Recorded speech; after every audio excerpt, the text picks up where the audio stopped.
Imagine stepping out of the modern world and into a time warp where the past refuses to let go. What if I told you that a Japanese soldier, believing World War II was still ongoing, held his ground in a remote jungle for nearly 3 decades? This isn't a myth, a legend, or the plot of a Hollywood movie. It's the true story of Hiroo Onoda, the man who fought until 1974, refusing to surrender long after the war had ended. How did a soldier live in isolation for so long? What kept him going? And how did the world finally convince him to surrender? Let's unravel this incredible story of dedication, survival, and one man's unshakable belief in duty. Japan in World War II.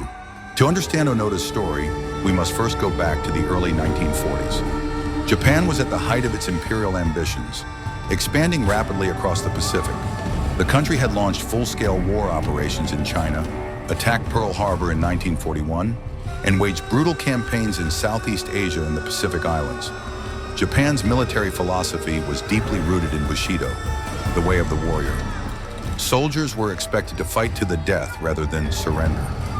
Many believed that giving up was the ultimate disgrace. This mindset would later play a critical role in Hiroo Onoda's refusal to accept the war's end. As the war raged on, Japan began losing ground. By 1944, the tide had turned. The Allies, led by the United States, launched island-hopping campaigns to reclaim territory.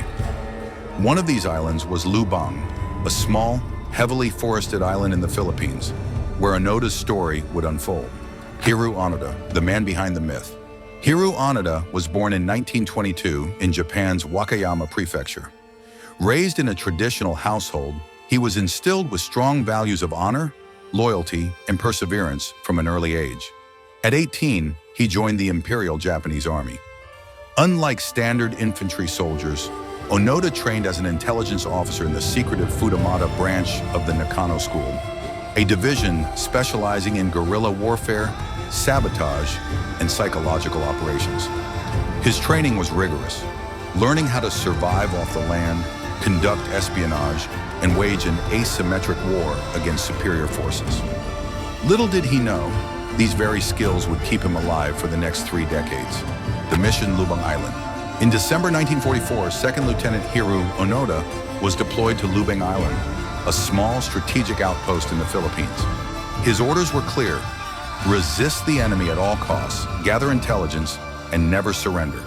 He and his small unit were instructed to sabotage enemy operations and survive in the jungle if necessary. However, the situation on Lubang quickly deteriorated.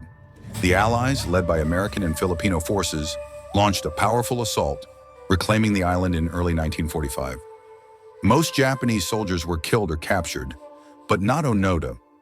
Onoda and 3 other soldiers, Private First Class Kinshichi Kazuka, Corporal Shoichi Shimada, and Private Yuichi Akatsu, escaped into the dense jungle, determined to fight on. The war ends, but not for Onoda. In August 1945, Japan surrendered after the devastating bombings of Hiroshima and Nagasaki. World War II was officially over, but deep in the jungles of Lubang, Onoda and his men didn't know. The Philippine government and U.S. forces dropped leaflets into the jungle, announcing the war's end. But Onoda and his comrades dismissed them as enemy propaganda, a trick to lure them out. Their orders had been explicit: never surrender, never believe enemy lies. Believing Japan would eventually send reinforcements, Onoda and his men remained hidden, convinced their fight was far from over. Decades of isolation and survival. For nearly 30 years, Onoda and his men lived in the wild, hunting animals, stealing food from local farmers, and occasionally attacking villagers they believed were enemy spies. They patched up their tattered uniforms and carefully maintained their rifles, always ready for battle. Life was brutal. They survived on coconuts, bananas, and whatever they could scavenge. They set up secret camps, moved locations often to avoid capture, and stuck to their military training. Over the years, one by one, his comrades fell. In 1949, Private Akatsu deserted the group and surrendered to Philippine authorities. He tried to convince Onoda that the war was over, but Onoda believed he had been brainwashed by the enemy.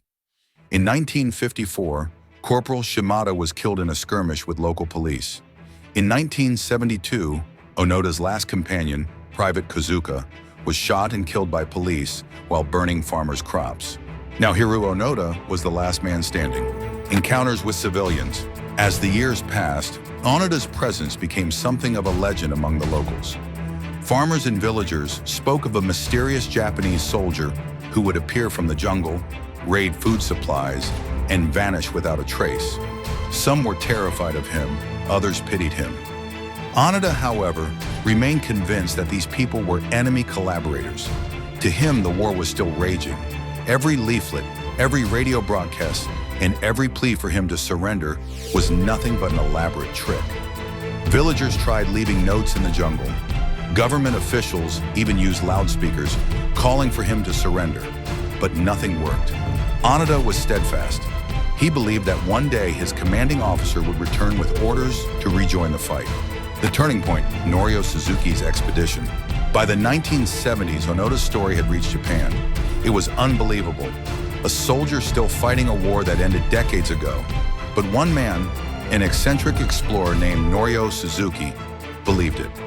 Suzuki had a simple but ambitious life goal. Find Lieutenant Onoda, a panda, and the abominable snowman, in that order. In 1974, Suzuki traveled to Lubang Island alone. Unlike military search teams, he had no weapons, just kindness, patience, and a belief that Onoda could be reasoned with. Days passed. Then out of the dense foliage, a figure emerged. Hiroo Onoda, rifle in hand.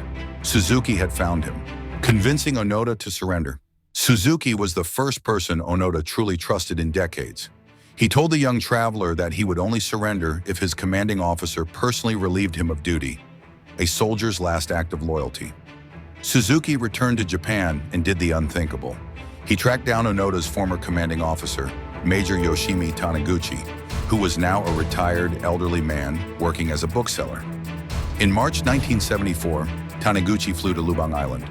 Dressed in his old uniform, he read Onoda's final orders. Lieutenant Onoda, the war is over. Lay down your arms.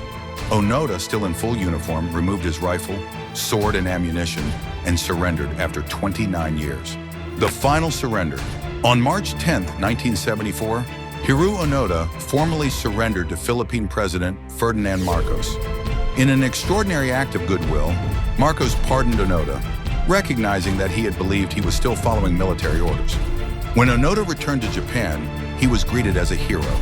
Thousands gathered to see the man who had refused to surrender. Some praised him as a symbol of Japan's lost warrior spirit. Others saw him as a tragic figure, a man stuck in time.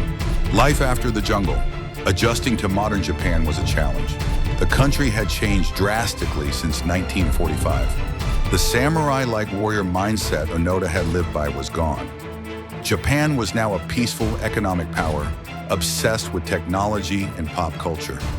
Feeling out of place, Onoda moved to Brazil, where he became a farmer. He later returned to Japan and dedicated his life to teaching survival skills and self-reliance to young people. Legacy of Hiroo Onoda. Hiroo Onoda's story remains one of the most astonishing tales of loyalty and survival in modern history.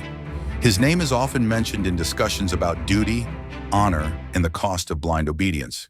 Hiroo Onoda's story remains one of the most astonishing tales of loyalty and survival in modern history. His name is often mentioned in discussions about duty, honor, and the cost of blind obedience. It's a powerful lesson about belief, resilience, and the need to question orders. His tale reminds us that sometimes holding on too tightly to the past can prevent us from moving forward. What do you think? Was Onoda a hero, or was he a prisoner of his own beliefs? Let us know in the comments below. And if you enjoyed this story, don't forget to like, share, and subscribe for more incredible history stories. If you're interested in exploring more about history, check out the links in the description below. I've included some carefully selected books, historical collectibles, and fascinating memorabilia that you might enjoy. Every purchase through these links helps support the channel at no extra cost to you. Thanks for watching, and I'll see you in the next video.